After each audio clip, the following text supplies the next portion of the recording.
What if the woman you're chasing isn't real? What if the love you're burning for is just a shadow of your own soul projected onto her? Carl Jung warned that until you face the hidden forces within, you'll spend your life enslaved by women, mistaking obsession for love. This isn't about blame, it's about breaking free. Welcome to the dark truth about your heart, your desires, and the unconscious patterns keeping you trapped. Carl Jung saw the human psyche as a battleground of unseen forces, and for men, the anima, the inner feminine, is one of the most powerful. She's the embodiment of your emotions, your intuition, your longing for depth. But when you don't know her, she doesn't stay quiet. She projects herself onto the women you meet, turning them into symbols of your unspoken needs. You see a woman and feel an instant connection, as if she's the missing piece of your soul. But Jung would argue you're not seeing her. You're seeing a reflection of your own unclaimed self.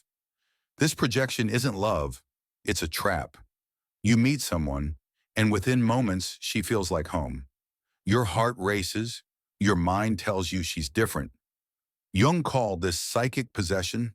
The anima convinces you she's your salvation, your muse, the one who'll make you whole, but she's not. She's a human being, flawed and complex, not the goddess your unconscious demands her to be. The danger lies in mistaking this illusion for fate, chasing a fantasy that leaves you empty when it inevitably fades. The anima's power grows stronger in men who've been spiritually starved. Modern culture doesn't teach men to embody their masculinity. It teaches them to perform, to please, to seek approval, especially from women. Raised in fractured homes, with absent fathers or distracted mothers, many men grow up craving the feminine to validate their existence. A seductive woman doesn't feel like a risk, she feels like redemption. But this is where the trap tightens.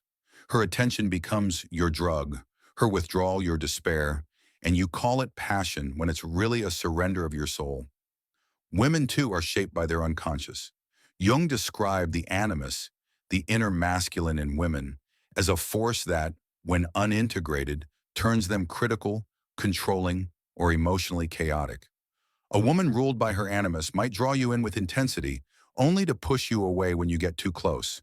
If you're driven by your anima, you'll feel strangely pulled to this dynamic, as if her chaos completes you. It's not love. It's a collision of unresolved wounds, a trauma bond disguised as chemistry. This dynamic isn't random. It's a pattern rooted in your past.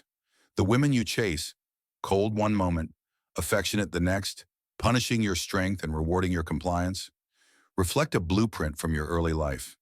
Maybe it was an emotionally unavailable mother, a rejecting first love, or a teacher who shamed your vulnerability.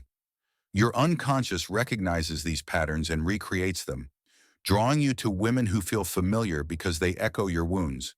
You call it attraction, but it's your psyche begging you to heal. Why do healthy women feel boring? Because your anima thrives on chaos. Calm, grounded women don't trigger the emotional roller coaster your unconscious mistakes for love. You're not drawn to peace, you're addicted to the storm.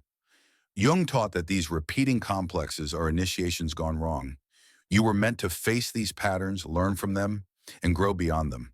Instead, you keep dating the same wound in different forms, hoping for a different ending. The modern world makes this worse. Social media, dating apps, and a culture obsessed with surface amplify projection. Women are sold as fantasies, perfect bodies, curated lives, promises of fulfillment. Men are taught to chase these images, to measure their worth by the women they attract. But these are illusions, not connections. You're not dating a person.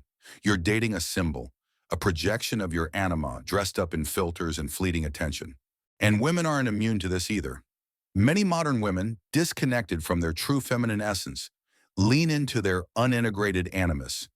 They're taught to prioritize control, independence, and dominance over intuition and emotional depth. When these women meet a man ruled by his anima, the result is explosive but destructive. You're drawn to each other like magnets, but it's not love. It's two fractured souls clinging to each other for balance, reenacting their wounds instead of healing them. The tragedy is that you don't just project onto women, you project onto love itself. You believe love will save you, that a relationship will silence the storm inside. But Jung warned that no woman can carry the weight of your unlived soul. The more you seek salvation in her, the more you lose yourself. Her silence torments you, her validation drugs you, her absence defines you. You're not in love, you're in servitude to the parts of yourself you've never faced. To break free, you must stop chasing and start confronting. Jung's path of individuation demands that you reclaim the qualities you project onto women. Her beauty, find it in your own life's purpose. Her mystery, explore the depths of your own soul. Her emotional intensity, cultivate your own capacity for feeling.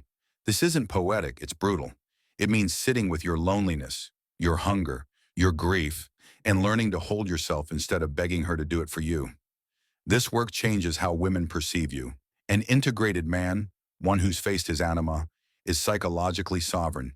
He doesn't collapse under a woman's withdrawal or melt under her beauty. He sees through seduction because he's claimed his own soul. Women sense this. They don't just desire him, they respect him. His presence doesn't beg for attention. It commands it, not through force, but through the quiet strength of a man who knows himself. But this sovereignty threatens the unconscious feminine. A woman ruled by her animus will test you, push you, try to pull you into her chaos. If you're integrated, you won't flinch. You'll hold your ground, not out of cruelty, but because your worth isn't tied to her approval. This is what Jung meant by withdrawing projection. You stop seeing her as a savior and start seeing her as a person. Only then can you love without losing yourself. Society doesn't help. It glorifies romantic obsession, calling it passion, while demonizing men who seek clarity as cold or detached. But Jung's truth cuts through this noise. Love isn't about merging with another. It's about becoming whole within yourself. The man who chases women to feel alive will always be a slave. The man who faces his anima becomes free, not because he rejects women, but because he no longer needs them to define him. This journey isn't about fixing women or avoiding them.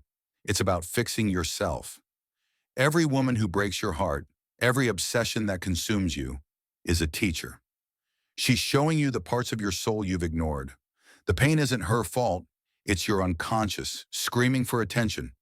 Stop asking why she left and start asking what she revealed about you. That's when the spell breaks and the real work begins. The integrated man doesn't just attract different women, he attracts a different kind of connection.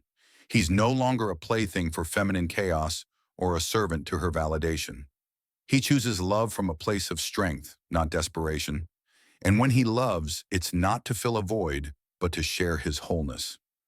This is the man women surrender to, not because he dominates, but because he embodies what they secretly crave, a masculine presence that sees them clearly and cannot be moved by their games. If you're tired of the chaos, the heartbreak, the endless cycle of chasing and crashing, Jung's message is clear. Stop looking outward. The woman you're searching for is a reflection of the soul you've yet to claim. Face your inner feminine, integrate her, and you'll stop mistaking obsession for love. You'll stop calling chaos chemistry. You'll start seeing women as they are, not as your projections demand. And only then will you love without losing yourself. Your support can spread this truth. If this resonates, like, share, and subscribe to Echoes of Wisdom. Help us reach men ready to break free from their unconscious patterns. The woman you're chasing isn't the answer, she's the mirror. The real work starts when you dare to look within and claim the man you're meant to become.